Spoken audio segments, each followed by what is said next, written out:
gonna vouch. No. Yeah, Jason, you know, wait, you're not live yet, are we? We just started. Okay. Yeah. Okay, wait, never mind. No. We're not live, we're recording. So that we can post it tomorrow. Begin the CSD 13J Board PLC for October 20th, 2025. And call that meeting to order. And turn the time over to Jason. Yeah, so, as we talked, in our August retreat, we, are excited to get back into the buildings and have the buildings share a little bit about what's going on in their buildings. Share a little bit about their data as well, and, Principal Seidel was feeling a little bit under the weather, so she's not with us, but that's why you have really good assistant principals that can step in and help out. So for those of you that don't know, this is Jason Volchek, and he's going to be presenting to us today. All right, thanks for being here. I'm sorry Kim can't be here, she's sick, but hey, I am her better half, so this will be a great show. All right, so I wanted to start out with this. So our mission and our vision, and this was created by our guiding coalition. It's a group of great teachers here, one from each grade level, myself, Ms. Seidel, who we've attended, a few of us have attended the new Solution Tree 2.0, which has kind of guided our work around data, around student growth and achievement. So with that, we needed to create a new mission. So I'm going to read that to you. The old one was really long. This one is more precise. So our mission at MES is engaging all students in high levels of learning, short and sweet. And our vision is MES is a diverse community of learners who are compassionate and open-minded critical thinkers. Short and to the point. Next slide, please. So the other mission that we had as a team was to create collective agreements. And our guiding coalition came up with these following commitments. And they embody everything, and they tie in well with our district goals and visions as well. And these are precise, and they follow the mission and the vision. So they fit well together. And so when we created these as a team, we took them back to the whole staff and said, here's what we've created, and all centered around student growth and achievement. What does unit by unit mean in the context of that second sentence? So that means as teachers are working through the curriculum, it's looking at each unit of the yes, curriculum. each unit as they go through it. And I can read them if you like. We use evidence of student learning to inform and improve our practice and to better meet the needs of individual students. Teach the essential learnings of our agreed upon curriculum, unit by unit. Use open communication with parents and caregivers. Be a positive, contributing member of our collective team. Implement the components of PBIS, that's our swim expectations we use, to encourage exemplary behavior and facilitate academic success. Build relationships that encourage an environment of trust, safety, and inclusiveness. And if you have questions along the way, please ask. And SWIM stands for what again? What? You don't know? I forgot. Anybody know? Is it in the room? Safe students, working responsibly, Oh, it's right there. in control, making good choices. It's been a while great. since my child was here, but I remember. All right, next slide. All right, so here's our district strategic plan scorecard everything that I've showed you is tied into this. It's just showing different sections there for you to look at. You all see this all the time, so Mhm. you don't have to spend much time with it. Next slide, please. Yep. All right, let's talk about data and regular attendance. So you can see here, these are the last 2 years, and then the dark blue is this year. So you can see it's month by month, right?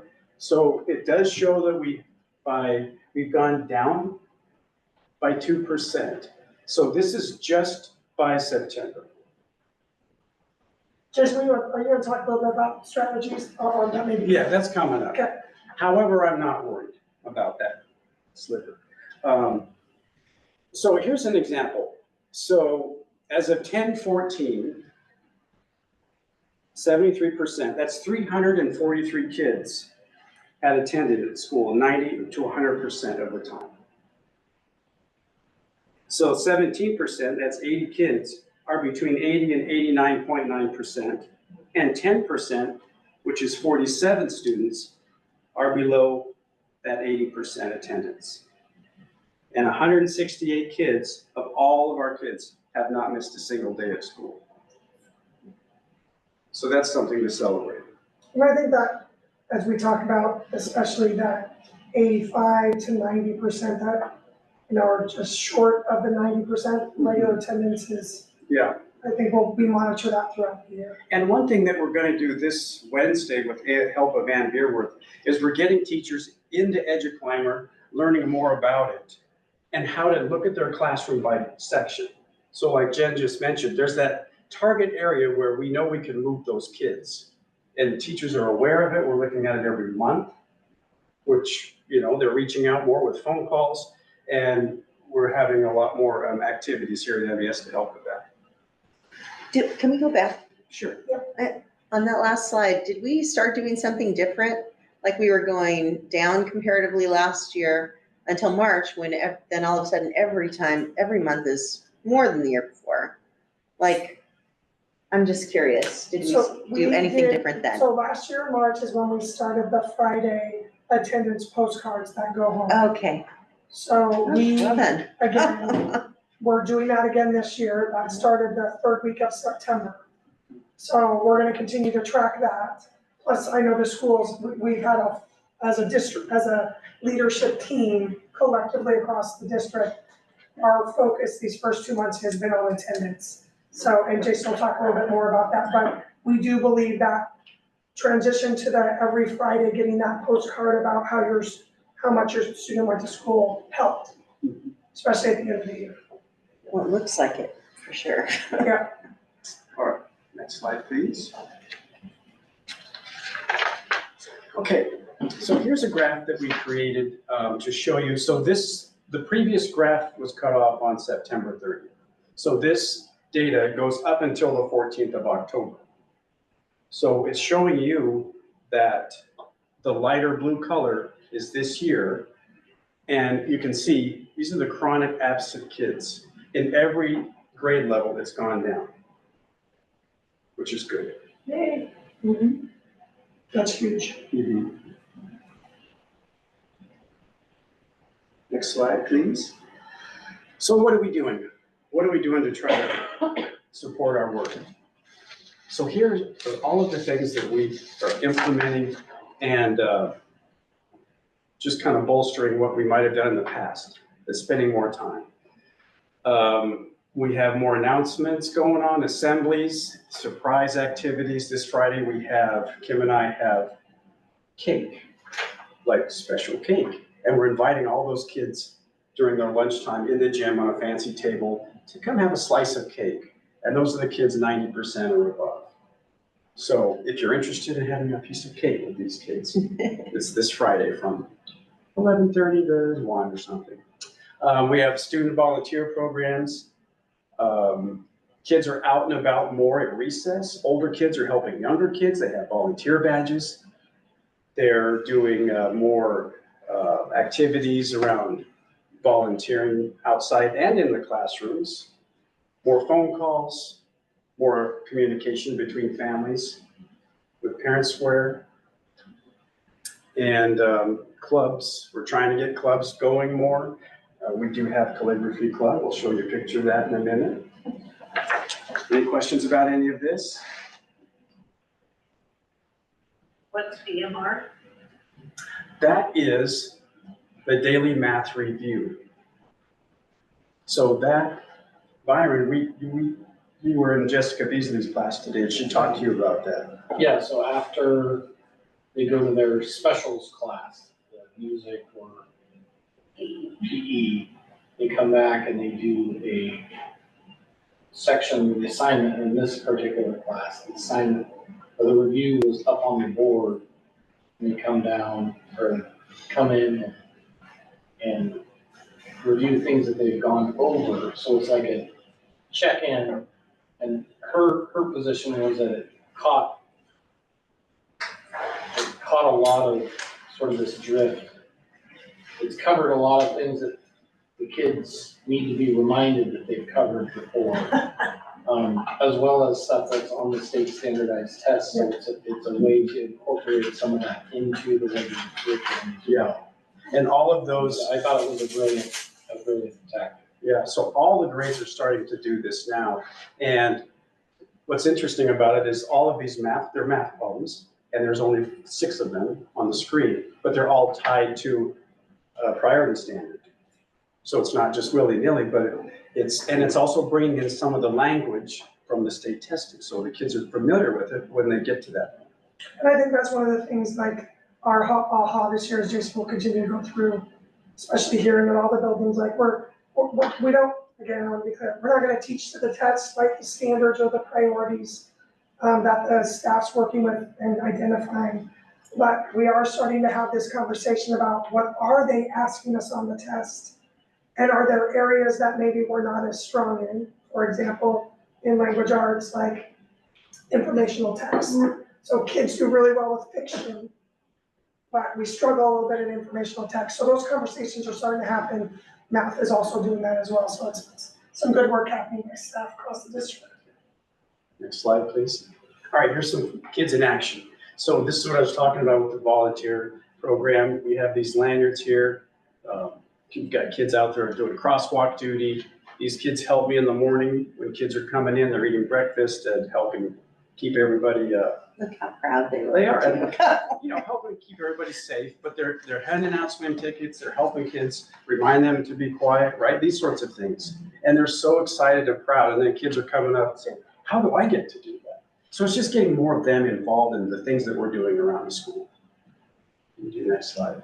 Same thing, so we got kids, like, who loves picking up trash? You would not, I mean, it's surprising, but these kids, hey, I'd love to do that, and I got these cool grabbers, right? So they're helping keep the grounds clean, they love doing it. It's not a punishment, they're like, can I do that tomorrow?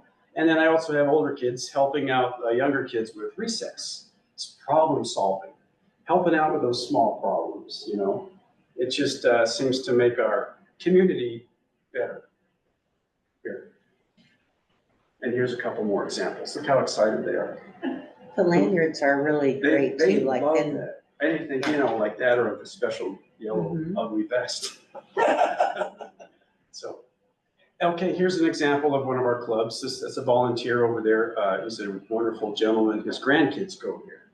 And I said, hey, you interested in teaching kids how to learn calligraphy? Because that was, for some reason, I talked to him about cursive, and he's like, well, in fact, I taught calligraphy for a long time. So he comes in twice a week during their lunch recess, and we have 3rd, 4th, and 5th graders joining him in the library, learning how to do calligraphy. And they love it. All right. So discipline data. So this is what SWIM is all wrapped around PBIS, right? We want less incidents and less behavior problems. So this shows you 2 years, with the dark blue being this year, how many suspensions we've had over the last 3 years. This year looks like we've had 6 in September. So I don't know how that compares to other schools, but. What are the grounds for suspension for an elementary kid? What are the grounds for suspension? Yeah. Well, it could be, generally it's usually about safety, right? Like really fighting and those sorts of things versus smaller things. I mean, we don't like to suspend, and it's, right? If we can reteach kids and get them in a small group where we can do some reteaching and things, we'd rather do that, but sometimes we do have to, but they're quite more severe if we have to. So, next slide. All right, so the PBIS team looks at data monthly. this, I know it's, you can't really see it, but they look at all the data and this shows you, like disrespect or, foul language and things like that. So the PBIS team looks at this to address, okay, what's our biggest problem right now? Maybe it is language, which helps us bring that back to teachers and be like, okay, well, here's our big problem right now. What do we need to do to address it, right? So that's what that's all about. And it helps teachers understand what we're focusing on and what maybe they need to shift in their own classrooms during their morning meetings or small group stuff. So these aren't suspensions, these are referrals or? Yes, these are more minor things, Okay. small things that happen throughout the day. Yeah. And how do they, what's the criteria for getting added to this list? Is it something that gets referred to the dean office or? Well, so teachers, what we do is they're little green pieces of paper, and for the small things, the teachers keep them, but our behavior specialist also collects them, looks through them, and is able to compile the data for us to look at and then shares it with the PBIS team. This is for this year, it says, so it's just a month and a half. Yeah. Mm-hmm. And each one of these is a different code Mm-hmm. for whatever the behavior is. Right. So like, what are these top three? Maybe that would be what, those are all minor, Yeah. classified as minor. If I could zoom in, I can't really see it very well. I don't know what that says, but. So it's minor, they all have a small n, Jason. Uh-huh. Minor, smaller. So is it, these are different techniques you use?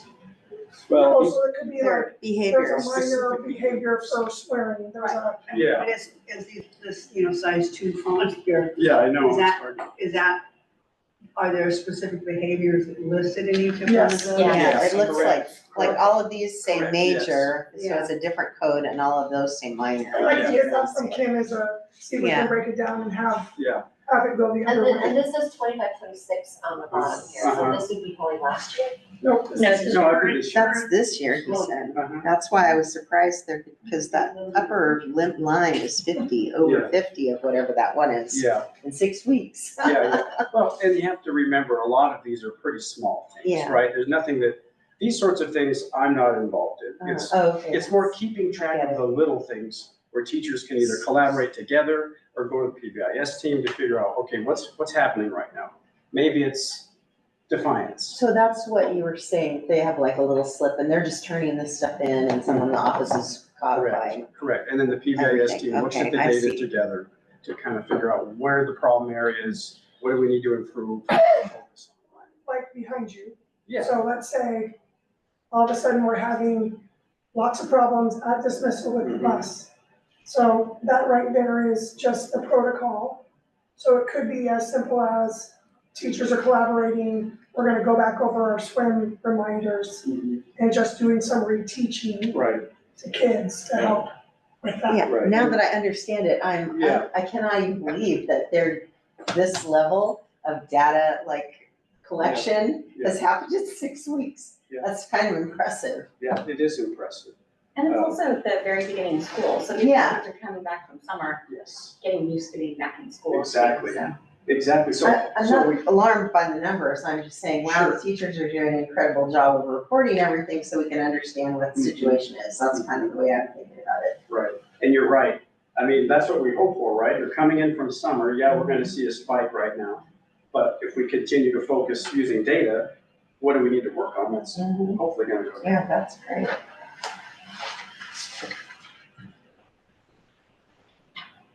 Oh, and here we go. Here are some of the actions that we're doing then with the strategies, right? So reteaching, lots of communication with families and parents when we're seeing issues to get some help there.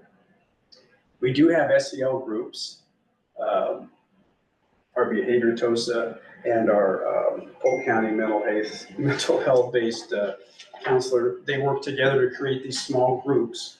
And so they'll do it by grade level. So say you have 10 first graders who are having an issue with defiance, according to the data. So they will create these small groups to bring these kids in to do some teaching, modeling, and some small group work around that issue. We have Character Strong we focus on every month, a different character trait.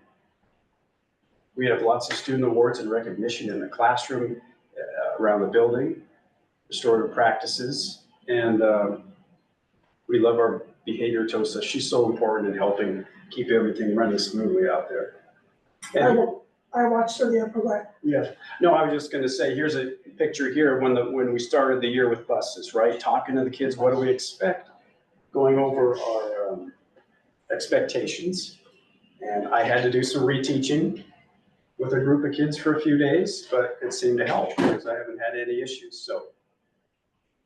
Go ahead. I was here the other day and just watched the behavior TOSA.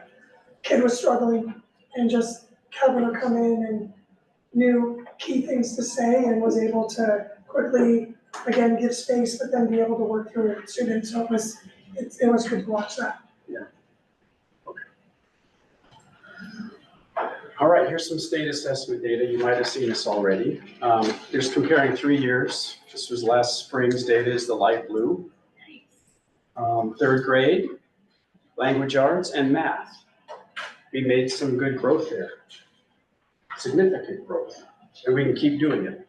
The more that we DMR, I think the new math curriculum will help increase that, and the benchmark is valuable, and all of the small group interventions we're doing, I think it's making a difference.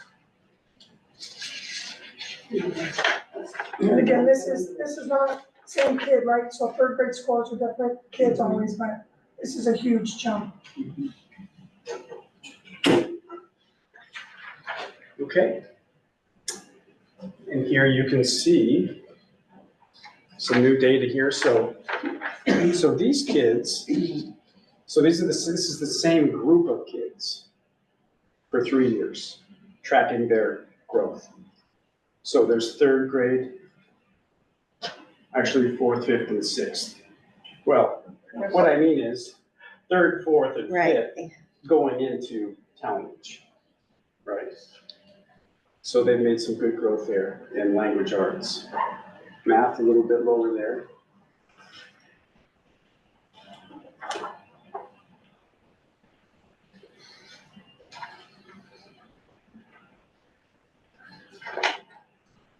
And here you can see the same group of kids from first grade to third. The universal screener, which is our fast bridge that we use to track kids. You can see over these last 3 years, they've made some very good growth. And just as a reminder to the board, the national average is about 55%. So the kids are growing at a higher rate than what the national average is. And Jason, can you go back one? Because the other thing, like, I don't know if you guys end up presenting these to parents or the community, but your graphs, the reading one, you're at 20, 40, 60, like 20% differences, and then you're at 10% over here. So these math scores actually look bigger, and I would suggest if you all present this to community, keeping your percentages constant, because those math scores look more worrying, but they're not. When you think about them being just 10% increments between your percentages. It's just like something visual that I think will help community members.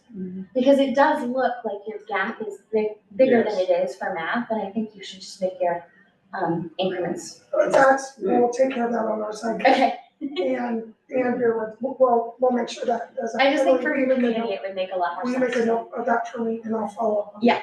Thanks. No, I appreciate that.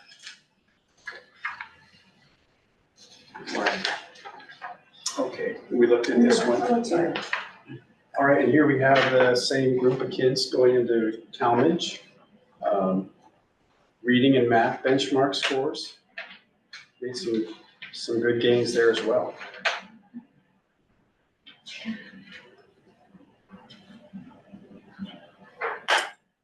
All right, and here we have some ELPA data for you to look at as well. We've got 4 years of that. So it looks like that we made quite a drop there. We had some big gains a year ago. And we're, there's some things that we know helped with that, and Mhm, some shifts that we've had to make over the last year. But we'll continue to monitor this, mhm. because it's across the board that we had dropped in this. So here are some of the strategies and action steps we're using along with our, for our language arts and math across the board, K-5. Our PLCs are, since I've been here and in the last 4 or 5 years, every year we've made gains as far as the collaborativeness. I don't know if that's a real word, but just the focus with teams being able to do the work and stay focused and continuously learning and growing. And we're seeing that, the results from that. Will you talk a little bit about the rereading process, like what you do and how often you're looking at changes? Yeah, so when the kids come in the fall, we use their fast bridge data to kind of find out where are we gonna plug these kids in, right? Which intervention is the best fit, aside from everyone's getting the regular curriculum, right? But we want to make sure that we got kids in the right spots, because we don't want kids that are bored, and we don't want kids that aren't challenged as well. So just being really focused on where kids go and what they're getting, right? And then checking that data monthly through progress monitoring to make sure. So if this kid's been at a WIN group learning how to read and they're making that good progress, we want to make sure that by testing them regularly, we can move them on to a different group or something more challenging to meet their needs. And we also have the ELD strategies, English language development strategies. They're embedded in our language arts and our math. And like I said, we're progress monitoring for all these different areas and domains, speaking, reading, and writing.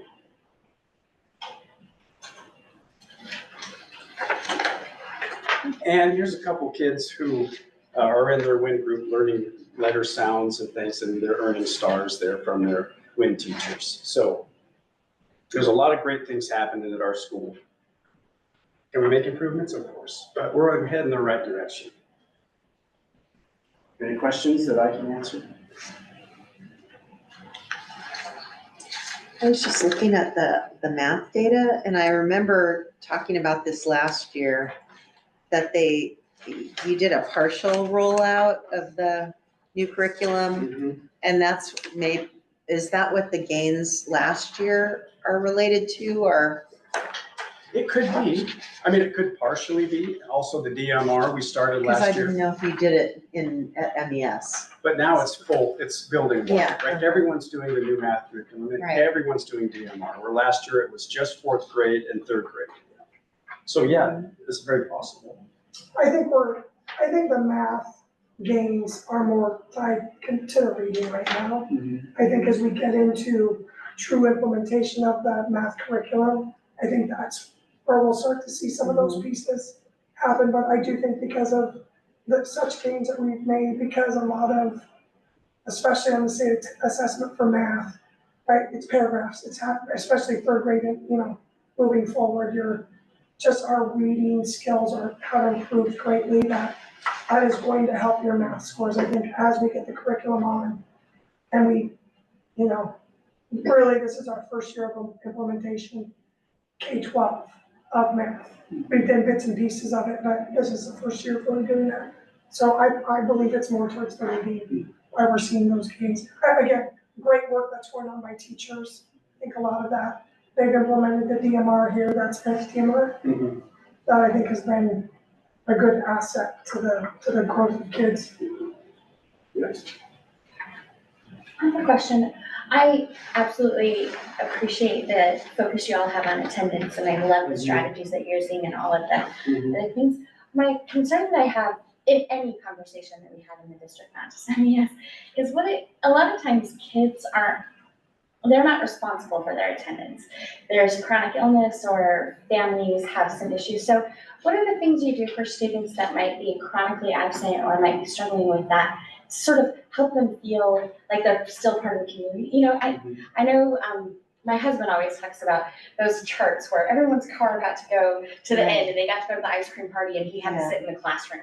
Like, what do you do with those kids that maybe aren't getting the cake or the other things that help them to start to feel like they could catch up, or they, you know, they are still valuable, especially if it's not their control? So what we've done is Kim and I targeted, at the beginning of the year, we targeted, I think it was about 12 kids, some of the same family. So we reached out to them before school started, said, we'd love having you here, help us with some morning jobs. So they've been coming to school with to get their lanyard on. It's helped motivate them to be here for a purpose, right? To get them here in the morning to start their day. And it has made a difference for most of those kids. So jobs, that's one thing we've done. So that could give the kid something to press the caregivers about, Yes. no, you have to take me to school, or I have to go to school, or whatever, because I have. They're needed, Yeah. and their job is important. So that's one thing that we have done. It's a good technique. What, I think what Melanie's talking about is more like the parent that slept in and their kid missed outdoor school today. Like, it's truly not their fault, like even no matter how much they want to get here on time, to do something special, Or they if still they're just can't. sick. Well, I mean, that's one of the struggles that we're having, and I don't have the answer to it, but I understand what you're saying, asking. Jason, I know that you have some students who are, have some pretty significant illnesses, students that be having cancer treatments, and that you work really closely with the families in having them access school whenever you can, which is a student that have pretty poor attendance. That, for example, of health-related, that you all have strong connections and communications with families in these circumstances. Is that accurate? Yeah. Okay. That's a great, thank you. All right. Thank Anything else? Thanks for. Any other questions for Jason? I really appreciate the information. I'm very grateful. Very helpful and it's very impressive. Thank you. They're starting to hit at or above, from a state perspective, some of the state measures. So, you know, their language arts scores are at or above the state average. So we're starting to see that happen in a very positive way. Do we have any data on family resources, financial resources, like which kids are living in serious poverty? For each of the schools, Well, I'm talking this one particularly, but because we used to have a free and reduced lunch, you know, where we could track it discreetly, and now it's free lunch for everybody. Yeah. So I just wonder how, without being invasive, we figure out who might need a little extra boost. yeah, I think every building is doing that. One of the conversations that we'll continue to have, especially as the new accountability comes on. That was we were in a meeting, a statewide meeting or regional meeting today. One of the questions we've asked is like, when they talk about focal groups, you know, so when I think of our key focal groups, right, we have students experiencing disabilities, we have a large immersion bilingual, we have high poverty, you know, where 45-50% of our kids fall into that range. And so we're trying to have that conversation, especially as we build that to say, you know, how do we look at that and making sure that kids are getting what they need? I just wonder how, if there's any hard data. It doesn't take, you know, a magnificent amount of intelligence to recognize a child who has dirty clothes, or needs dental work, or misses a lot of school, for unexplained reasons. And those are obvious, but there are kids that live in economically difficult situations that those outside signals that you can see whether a kid is clean or not aren't there.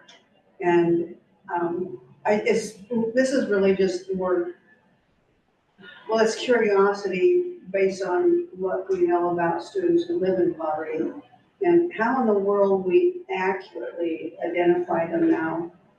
It doesn't seem other than casual conversation or the appearance of the student or a home visit, that we would really know much about what kind of stresses the kid is under because of financial constraints. Yeah, yeah. I think we see it shows up in different forms. I mean, Oh, yeah, you know what I mean? Like, Yeah, I was with National School Lunch and sure. was in one of the classrooms here and, It's usually abundantly obvious. yeah, well, just even a very, it was one of those moments where you had a kid share some very personal things of family was going through divorce, but here was this young person who must have felt I was a trusted adult, who just shared like, hey, I'm going through this, my dad's no longer here, but I've got a great mom and we're making it work. And like, here we are in the middle of lunch. Yeah. And this kid is just sharing and, one of my things was like, yeah, isn't it great to have a parent that's there and loves you? But it's like one of those moments you could tell for a young person from that perspective. I think there's gonna be, with some of the state and federal things that are going on, I think we're gonna see some shifting of things. So it may be easier for us to track that in the future. Because we are part of the CEP program that, again, qualifies our whole district Right. because we have such high poverty. I think we'll have to work through that. We were just sort of agenda setting for the next meeting and, Alex is gonna come and present and share what we know right now, and then, what else we might be working through over the next couple of months as we, continue to work through both federal and state stuff that we've been talking through. So this is making me wonder, with the demographic, like goals that we have, are those percentages, are we basically being told from DOE, this is what your percentage is? Or are we doing some analysis to assign those, the category to each child? That comes from data that we do. Right, but so we do it though, it's not where we're taking demographic data and just saying, okay, we're gonna apply this to our population No, as we an collect estimate, it, yeah. okay. So Jill Love, who does the backside of a lot of our reporting to the Oregon Department of Education, again, how kids enroll, again, if they qualify for programming, special ed, they get identified as an emergent bilingual. So all of that stuff we're required to track. So someone is identifying, just trying to, Yes. identifying specific kids as being low income, but it's our best So- guess, is what I think you're saying now. So we also, historically and still today, there is an information flow from what is called direct certification. So anybody who receives SNAP is identified to Okay. us as a SNAP recipient. Anyone who is a foster student, right? We get this information Okay, from the state. And that's how we calculate our community eligibility provisions. So part of what Alex will tell you is when all these people fall off of SNAP, they are no longer directly certified, right? So we used to have to send out forms and we would try to collect the forms and that's how we could tell who qualified. And so we would have to go back to that for families who, that will be our way now to verify income because direct certification is what we use now. So the SNAP, information you get, does it list by name or just numbers? It's families, I think, so. Okay, Then we collect that for our purposes of calculating our CEP, or in the old days, free and reduced lunch. I think you know where I'm going with this, because Yes. every person in this room is probably very worried about children going hungry. Yeah. And As we should. those SNAP benefits, without those, it's very grim. and people have a tendency not to self-identify. Yeah. So if that's what we're gonna rely on, we might be And undercounting it's gonna go too. back to what we were dealing with before CEP came in, and we're gonna have to work through that again, because again, we were at a meeting today and they were very clear with us that SNAP will be cut off as of November 1st. And so we'll have to work through that. Because of the government shutdown. Yeah. Right, yeah. So again, so we're just having to work in these stages right now of what that's gonna look like and then what the future's gonna look like, so. Then HR 1, the federal legislation that changes SNAP eligibility will affect us again Yeah. at that. And that's where potentially CEP could be vulnerable for us, is I'll just say it that way. And, you know, we may have to go back to the old way, which we'll have to work through. And then hopefully Alex will have some of that more than what Cece and I have right now, but, because I'll just be honest, it's a moving target right now with everything that's going on, both. If SNAP benefits disappear in 10 days, 11 days, I'm gonna really need to put that to step up. Yes, the food bank is preparing to be. Yeah. But they are also receiving less Yeah. aid from the state to purchase food. Okay, thank you. Yeah. Hard topic. but- Yes, very hard. Okay, all right, Thanks, Jason. thanks, Jason. Yeah, thanks, Jason. Sweatshirt. It's cold. Yeah. Yeah. Yeah, it's a little chilly. All right, we're gonna shift a little bit. Cece wants to just give you, we are going to give you just an update on some financial things that we're trying to do more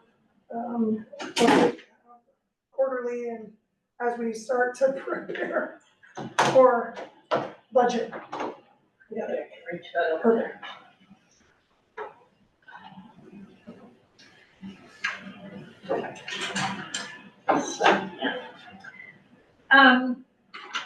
I just want to talk to you a little bit about some of the current financial reporting and some new things that we're looking at to get you some better information. It's just one for each.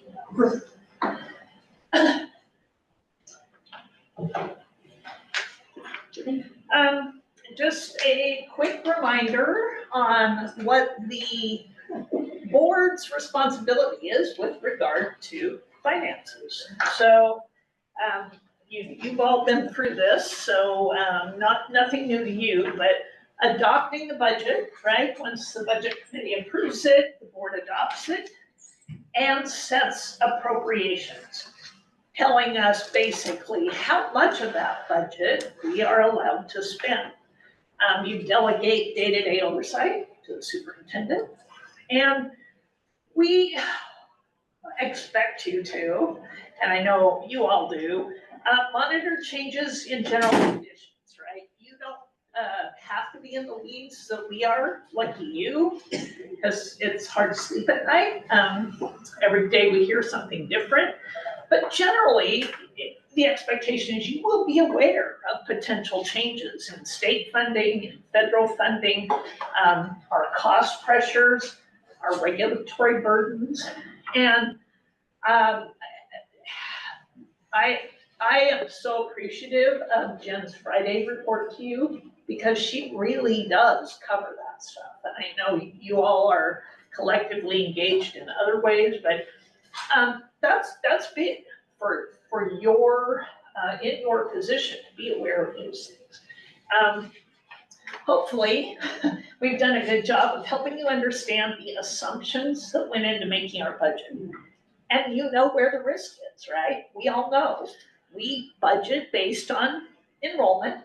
We guess what that is in May or June, what that's going to look like for the coming year. So you all know that as you're watching and hearing about enrollment, there's some risk. If it's dropping off, there is risk in our budget. And your other responsibility is to review regular reports to make sure we are accountable to you and the public for the use of their money, and to ask questions, and really to expect answers. And I can tell you what that happens when that does not occur.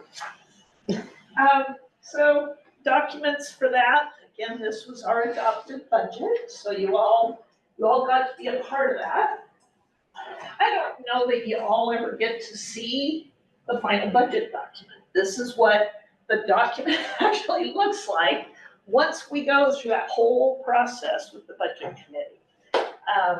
This is available online. It is there forever, as long as we don't lose all our files, to be seen and reviewed. But it has some additional information in it. Most of it you get to see. What you don't get to see are each building has pages for its individual budget. So, And that's That's- online too, Cece, right? but We put that online too, right? yeah, it is available online on the business office pages. So then the next thing you do again, that appropriation, so adoption of the budget by fund and then by major function or major program. So giving us those guidelines that we are allowed to spend within. Other reports you get to see, this is that general fund report that I give you, that's a line item. Again, not the level of detail you are responsible for, but we want to keep you informed, especially these variances. And so you all know I kind of give you the percentages and talk a little bit about what the expectations are, and if we have an unexpected variance, to let you know what those are. Additionally, on a regular basis, you do get this report, which shows the budget you adopted, the expenses to date, the encumbrances, and encumbrances again are planned future expenditures. This one in the slide is as of June 30th last year. So there were no planned expenditures for last fiscal year on June 30th. We were done. And I have updated reports in the handout I just gave you, so we'll take a look at those. But that report should show you where we think we are going to land with each of the funds that you appropriated for us. In addition, my department prepares other reports. Sometimes you all need some additional information, and I'll prepare a report for Jen that she shares with you. We have different committees or subgroups, obviously the budget committee. We prepare a lot of reporting for them. Sometimes the superintendent has specific requests, but also our departments and our building administrators. And I'll let you know that last year, I started a regular budget meeting with each building administrative team. Their bookkeeper, office manager, and the principals, vice principals. And they are given all of the, not their salary budgets, because they can't control those quite as much, but all of their expenditures in the general fund. So we go over line by line, and where are they seeing variances? Are they saving money in this area, but they're spending it here? That's fine. I'm okay with that, as long as they have a plan, okay? So that has been really, really helpful in getting them to understand it, but also me to help monitor if something's really going on out here in the buildings. And I come and sit with them in their offices to do that. Except Jason always gets called out because he's the one who has to run after kids when they are going where they're not supposed to go. When you were saying saving money here is more, spending more here, but still in those same buckets they're supposed to be in. That's, yeah, it's not like we can just move them around. No, no. I just want to make sure that's clear. I can move money around by objects, so Right. but it has to be within that same major function you appropriated, right? So they can't save a bunch of money in the classroom and spend it in the principal's office. Right. Because those are two different of the major programs you all appropriate. Staff occasionally needs some particular things, financial impact statements. What's it going to cost if we do this? What is our historical cost for this? And how are these programs projected to impact our finances? This one's always fun, getting ready to start bargaining. Our unions are entitled to financial reporting, and we want to start planning. You know, what would an increase cost? What are other districts doing? How would this impact us? So we start to prepare financial information for that. Sometimes in our grant applications or grant reporting, of course, we have different financial requirements for that. And then we do get public requests for information that we are legally entitled to respond to. So we have to give publicly available information to those things.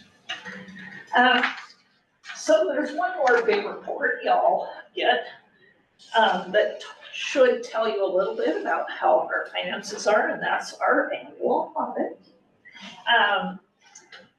Along with that audit, you may be emailed a questionnaire by the auditors, and if you feel comfortable, you should respond to that.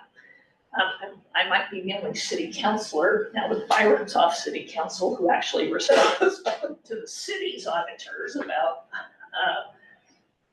what are the issues you have, what concerns you have, how often you get reports, how comfortable do you feel with the reporting that you get about the district's finances and financial operations. We give a report to the board, me, myself, or our auditor, after it's final, hopefully in January. Yeah. Okay. Although, interestingly, because the government shut down a big section of the audit of federal programs, they don't have their 2025 guidance yet. So auditors don't know what they're supposed to audit. So that'll be fun. And then there is a separate letter issued to management, which is all of you, outlining concerns raised in the audit report. And if they find those, and typically we haven't had findings, mostly they generally talk to you about best practices, but we are required to respond to that to you, tell you what our plan is, and to respond that to the Oregon Secretary of State. So again, available to the general public. What are concerns they find in the audit? What are we doing to address them? And the following year, did we address them? Okay, we haven't had any of those findings the last couple of years, so. Okay. So that's a lot of checks and balances. That's a lot of opportunity for you at, with various levels of engagement and understanding of know what a district is doing. So why is this happening? I don't know why that's happening.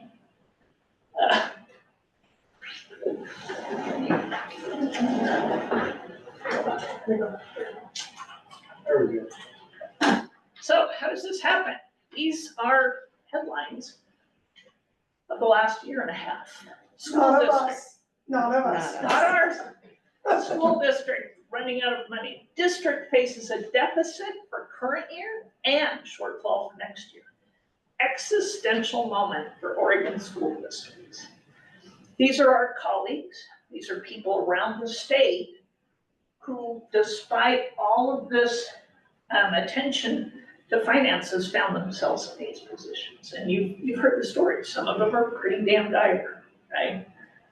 So my professional association has been looking at this. And these are some of the things we thought about, right?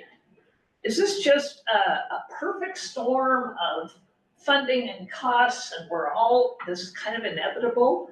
Or really, were there some red flags along the way that we can all learn from? The perfect storm, this is the quality education model. This is a goal Oregon set for itself years ago, 2001, to say this, if we are funding this kind of education, K-12 education system, this is what it would take to fund that. And each year they update that. And that the purple bars are what they think it would cost to fund what is considered a true quality education in Oregon. And the purple line is where they do fund it. So you can see we're almost $10 billion in 23-25, the last biennium.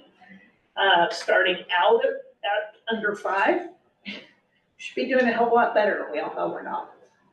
But we're also not funding what they think we need to keep students fully educated. We also, again, this is the whole K-12 system, not us. That's enrollment. So when we talk about the enrollment decline in Oregon K-12, that's what that looks like. We lose enrollment to online schools, charter schools. Those are counted in there. These are students who are not in K-12 schools of any kind, either because of declining birth rates, right? Declining enrollment in general, or because of homeschool and other programs. It looks like that big dip is basically COVID. The big dip is coming. Yeah, and then it just didn't 2019, rebound back 20, up. and we have not recovered. So almost every school, right? Declining enrollment, the loss of our federal stimulus funding, that has led to financial problems. We got that COVID money for 5 years. It's gone. It was over with. We had to spend it last September 30th. And obviously, we're all dealing with inflation, not only for our materials and services, but staff and supplies, and generally Oregon funding. But in addition to that, this was kind of the interesting thing that we've been looking at, is what are some other Oregon districts that are in those financial difficulties? What might have led to that? Here's a few things we found out. Inconsistent financial reporting. One of the districts in serious financial difficulty had not seen a financial report in 2 years at all. At all. What, the board didn't ask them why? Right? Number 4, board distracted by other challenging issues, right? Reports missing needed information. They were given reports, but it really didn't give the picture of those other things we talked about, right? Are the revenues coming in on time? What are those risks, assumptions? What are the assumptions we made? And are our assumptions right or wrong? They didn't have the information to assess that. No time allocated for board questions, right? Frankly, putting it on your consent agenda, remember, if you have a question about finances, you can always vote to take it off the consent agenda and discuss it, right? And then inexperienced staff, unfamiliar with red flags.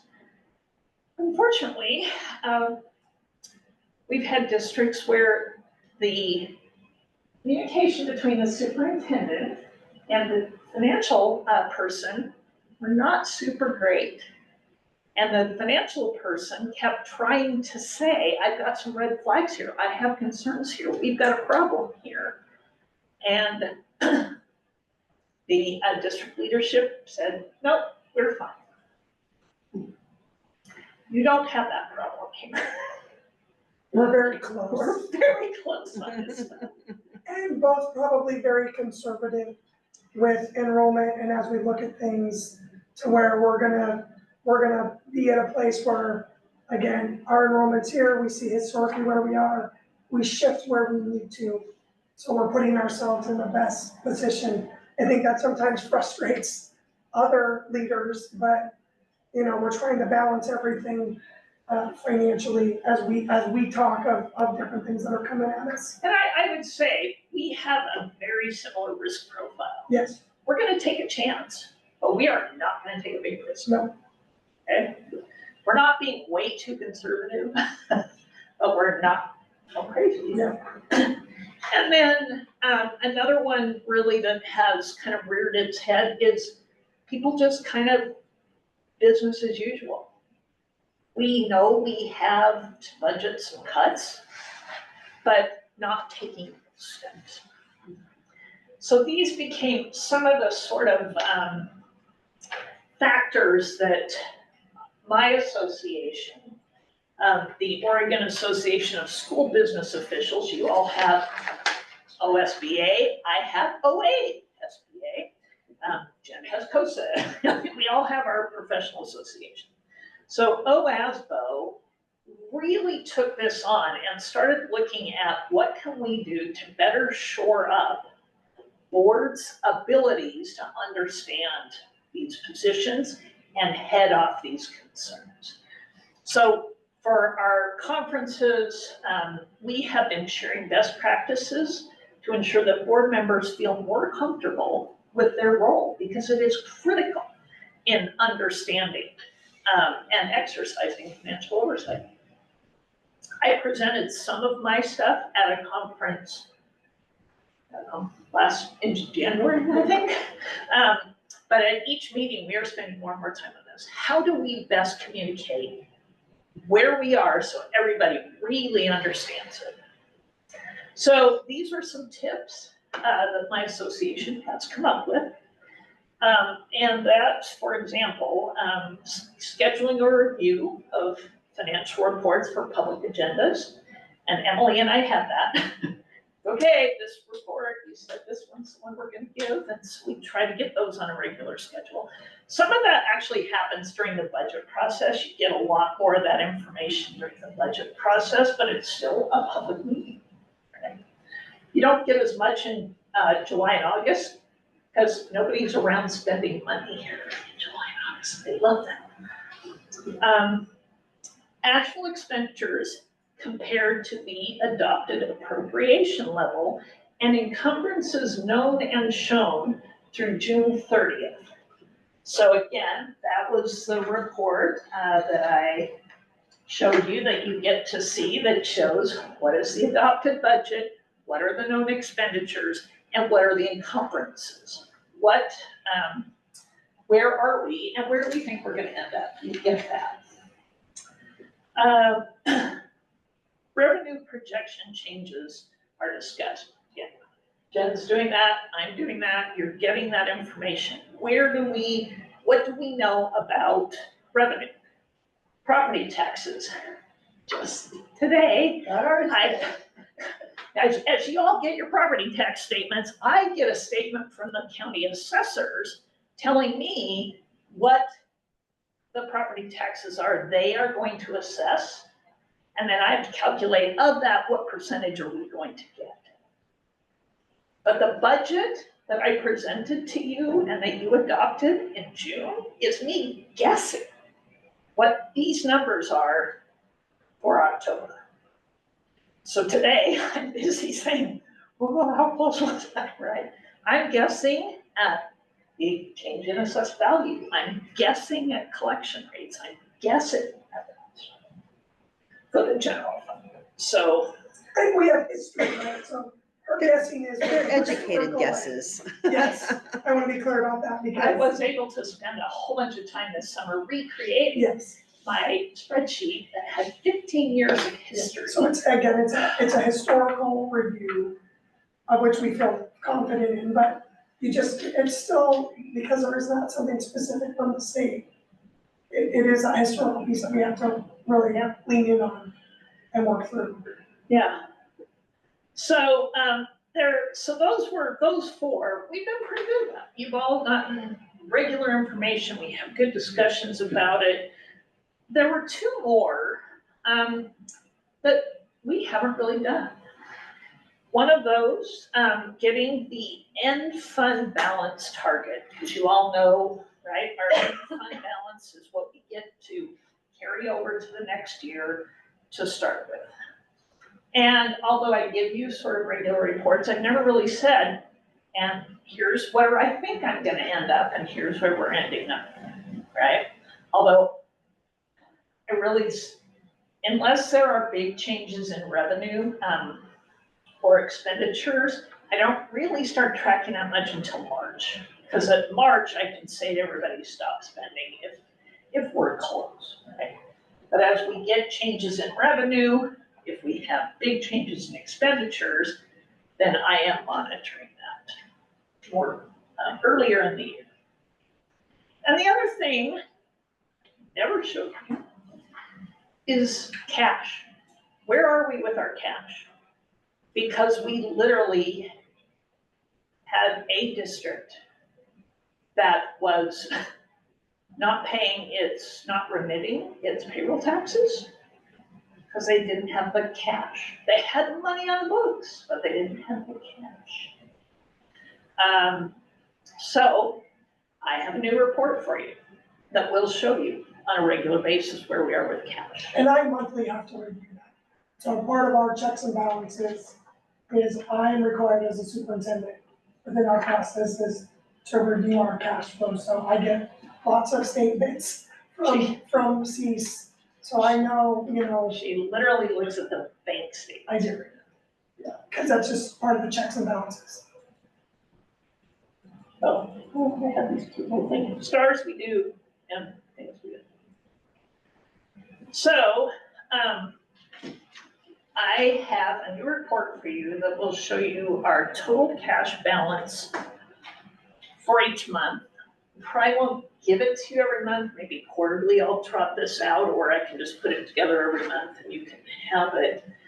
But I think the interesting thing to see here is kind of how that changes month to month.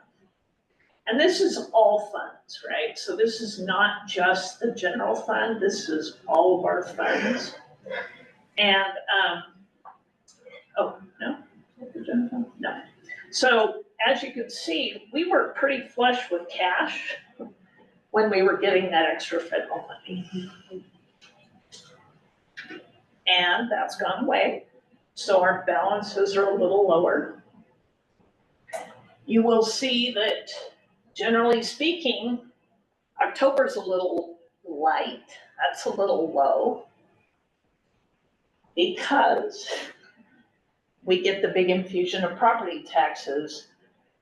80% of our property taxes come in November, even though people are allowed to pay again in February and May. We just get little dibs and dabs then, relatively speaking.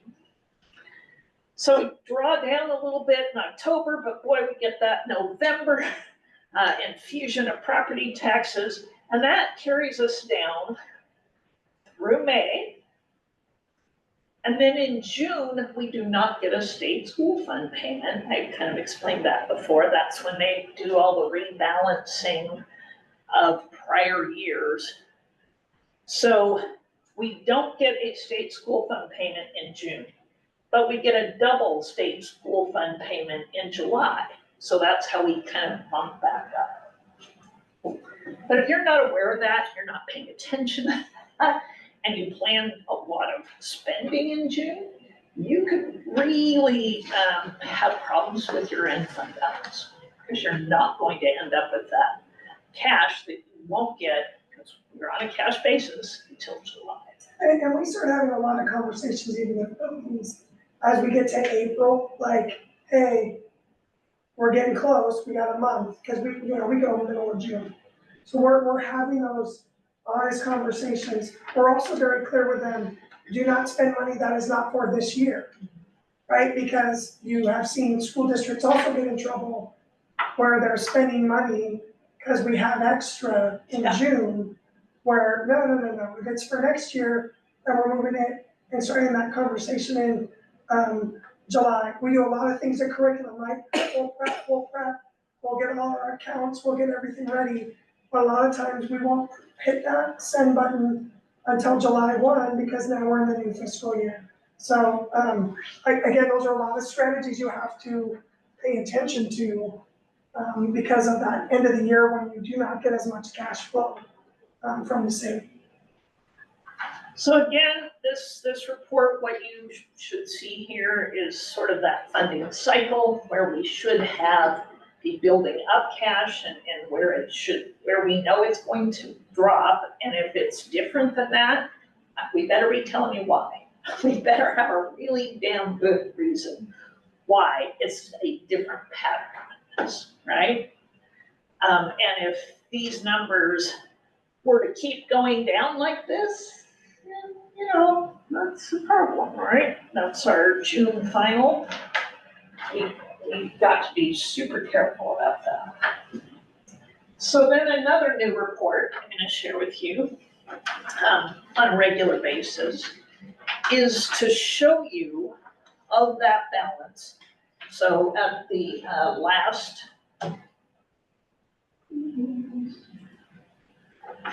you'll see June 30th of this year, we had $6,972,000 in the bank. So what was that for? So this report will show you that of your $6,972,000 on June 30th of 2025, these are the financial institutions that we had the money in, right? LGIP is the local government investment pool. That is run by the Oregon State Treasury. That is where we keep most of our money. It's a money market, so a little bit of extra interest in that. And Umpqua Bank is where we do all of our, pay all of our bills from. We do have an account in US National, and that is where we do payroll. So it's really in and out. We transfer money to pay payroll and then people cash their checks. We don't keep a huge balance in there. And sometimes these negatives are basically because we're on a cash basis. So if a wire deposit is delayed or something like that, it might show negative at the month end, but the next day we found. Pool schools, this is a separate account we keep at the Oregon State Treasury. It is a special fund for making energy efficiency improvements only at IES. So if we ever want to replace all the lighting or all the windows at IES, we have an extra pot of money for that would be a bond, but we can't use it to fix the boiler. We can't use it to. You can't use it for air Society. conditioning. Huh? You can use it for air conditioning. We can't use it for air conditioning, because that's not more energy efficient Right. than no air conditioning. So Cease, you said the US bank account is an in and out account. Is there a minimum that you gotta keep in there to keep the account open, or so they're okay with you putting 2 million in and 2 million going out the same month? They charge us for the privilege of putting money in and out like that, but yes, that is literally about what our payroll is, about $1.8 million. Nice guess. It was, damn good, thank you. Our buildings, and this is, we have a little petty cash account for each building, so they each have a little account. Cash and escrow mostly is the property taxes that the county assessors are holding for us and then they transfer over. But it's also each month when we get our statement, our payment from Oregon Department of Education for the state school fund, they hold out of that payment to pay our PERS bond. Because we have a bond to sort of help buy down the cost of PERS.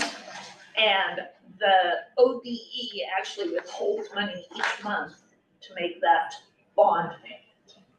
So they start collecting that for us. And as you go through month by month, they make a little interest payment. And then at the end of the year, they make the principal payment. And then they start collecting again. So that's what the biggest portion of that is money that is being held on our behalf to pay down our PERS. That PERS bond expires in 2027. We will pay that off completely, which, good news, we get more of our own state school fund because they subtract it out. Bad news, our PERS rate's low. It's got And then when I do this report for you, I'll kind of show you where that money is. And so the biggest chunk of money, June 30th, was in the general fund. Yay, that's where it should be. That's kind of our end fund balance since we're on a cash basis.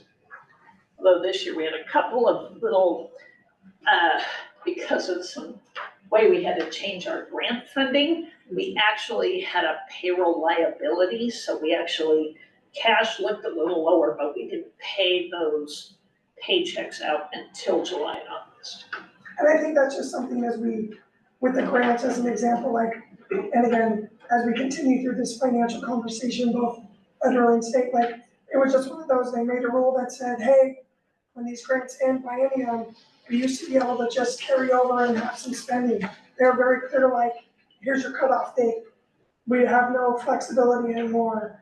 But that puts us, from a cash perspective, it can cause us, I mean, we continue to monitor it, but we're having to make those decisions and then shift where money's coming from, et cetera. So, that, we will continue to do that. Most of our staff gets paid from October through September, but state grants go July through June. So they said to use all of your state grant money, you have to pay everyone by June 30th.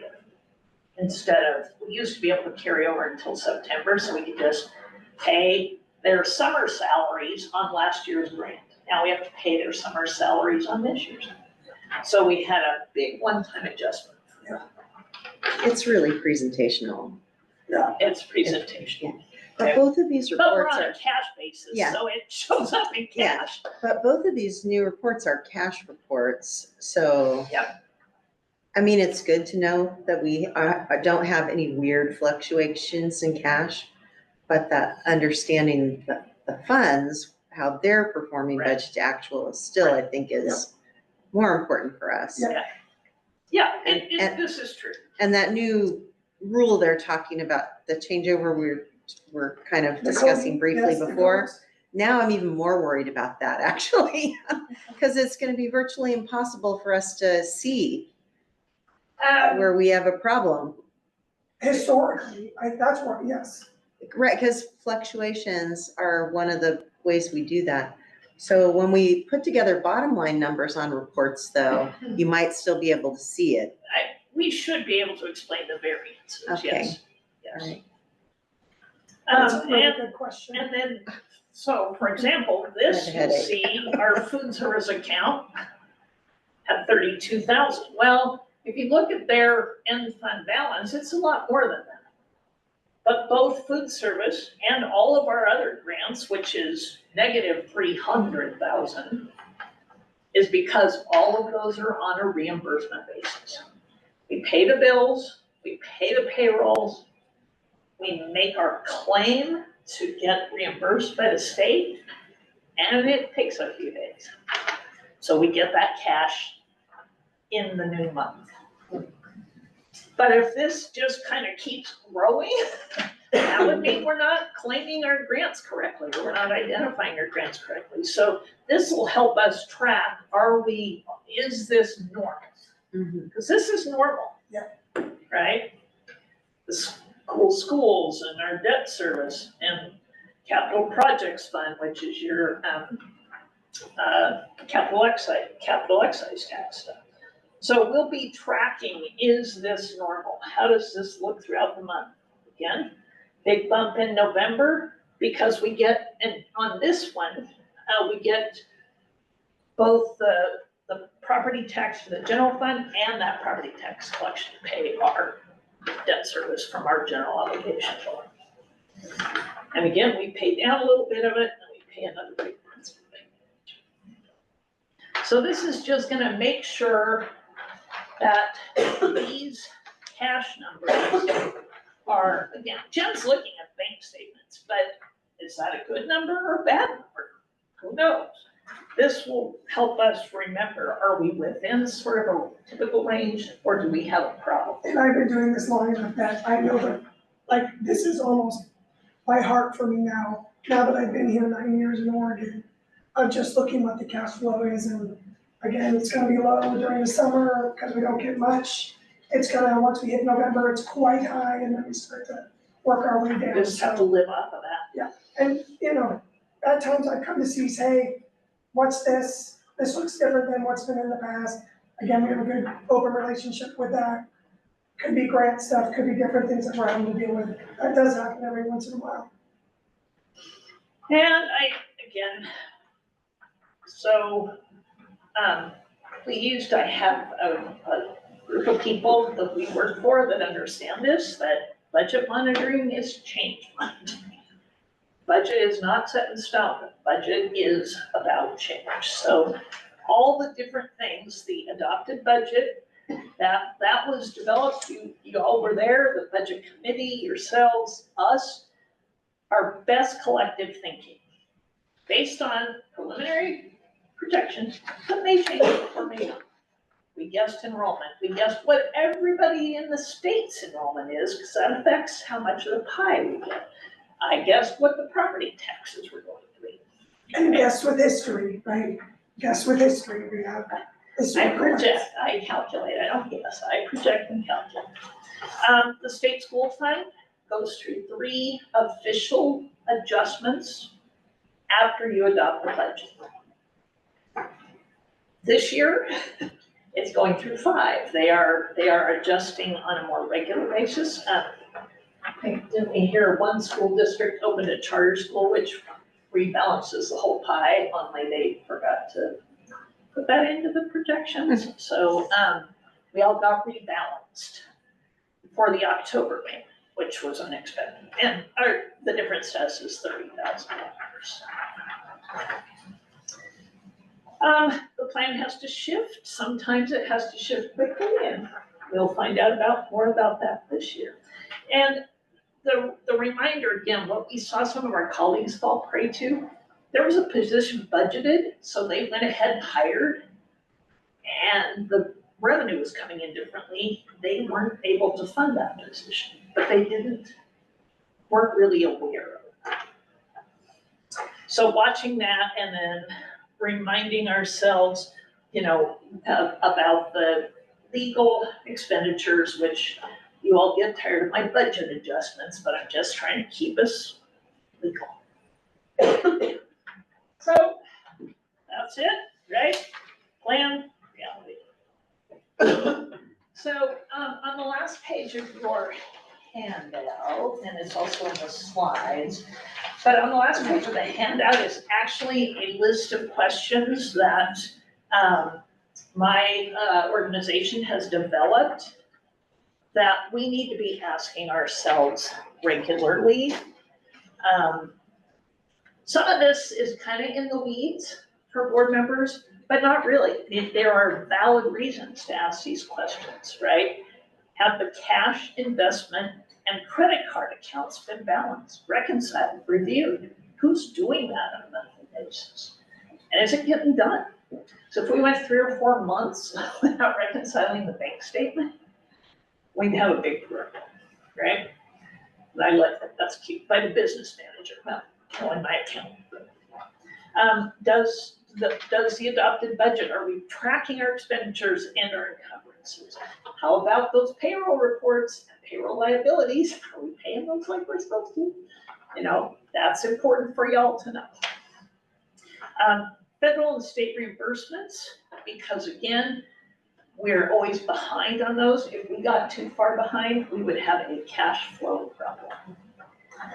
And then credit card expenditures, travel reimbursements, who's looking at those? Who's approving those? Are those, and again, not because you need to be in the weeds, but are we following protocols? Do we have a process and are we following our process?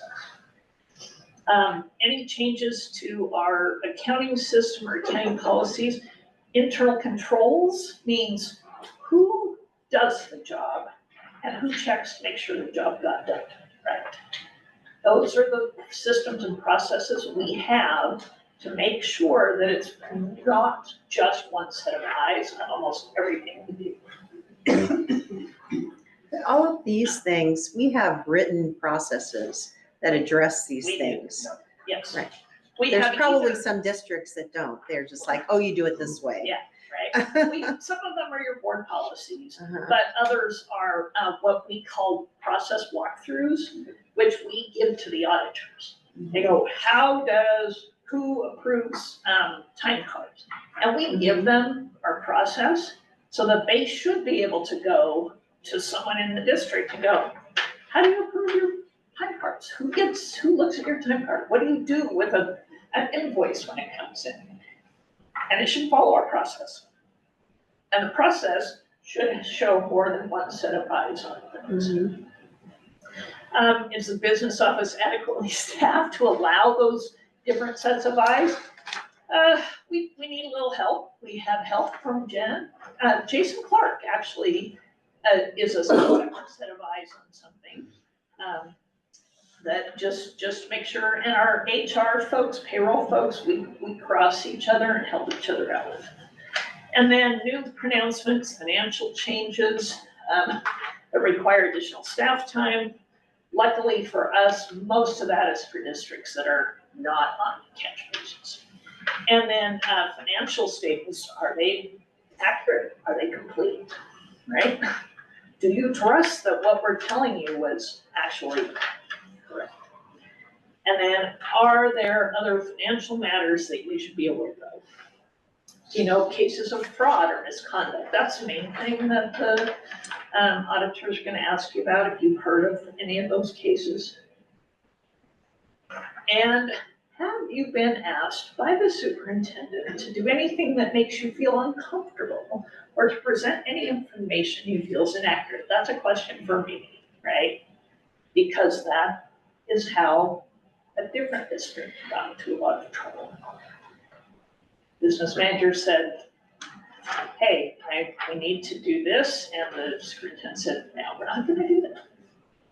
So that question, right, is anybody my accountant answers these questions for the auditor.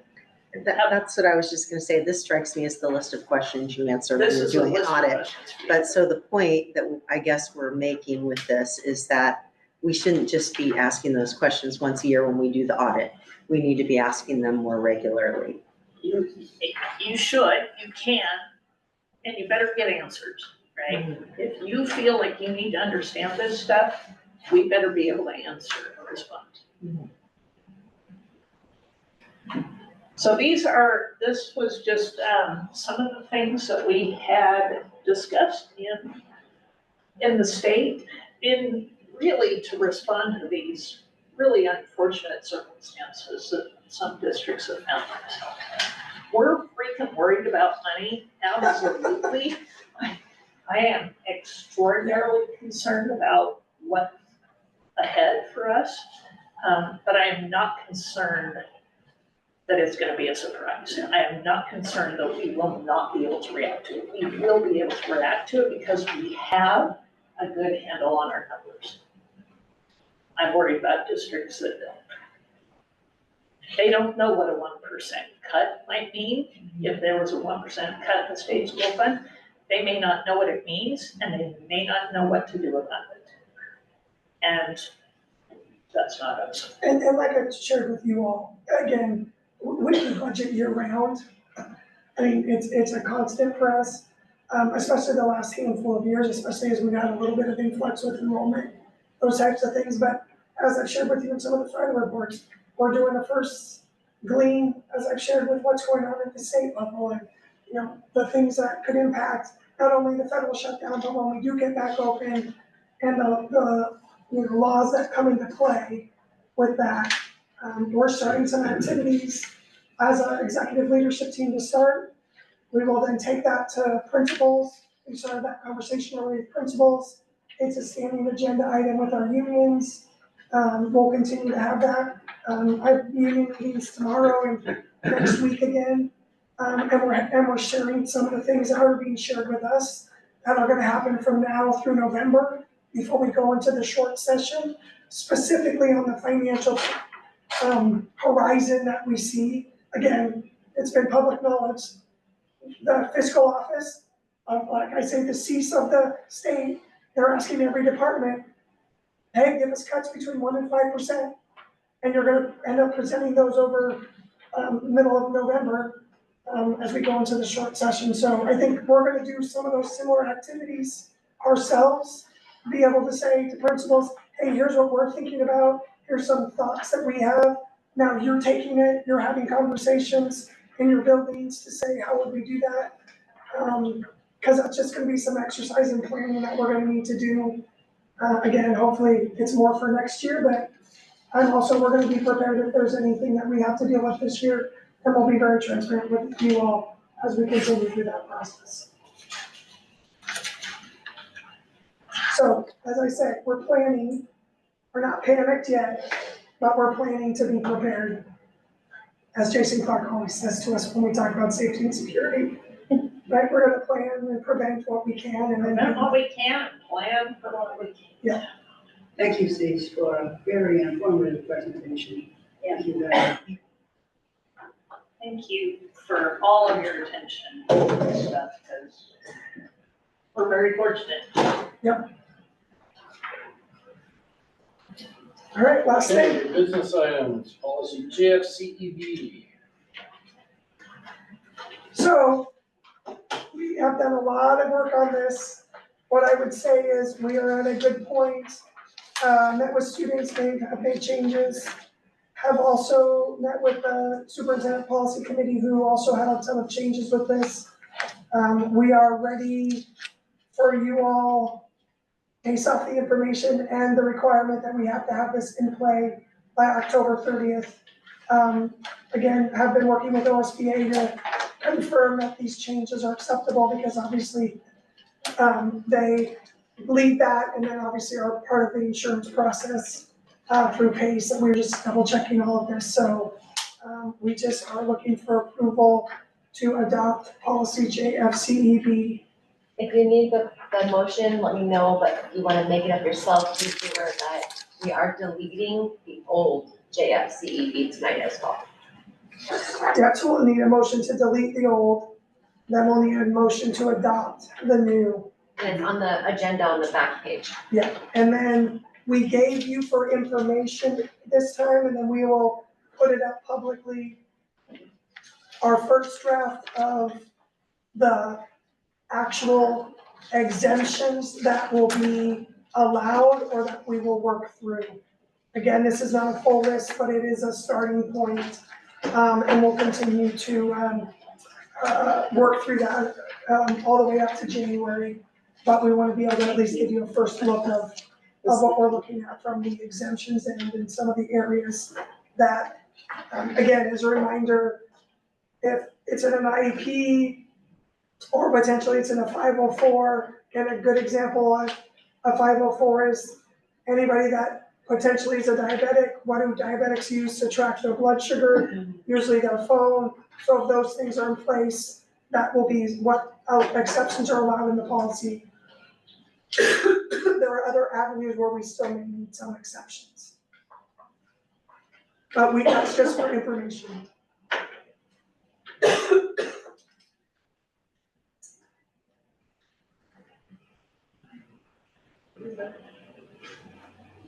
So Byron, I move to adopt policy JFCEB, personal electronic devices, replacing the old JFCEB policy, personal electronic devices and social media.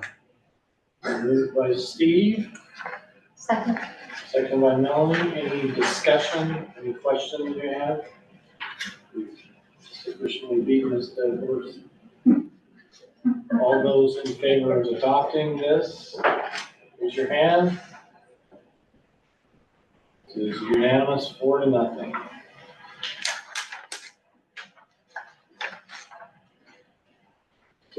Thank you, thank you. Thank you.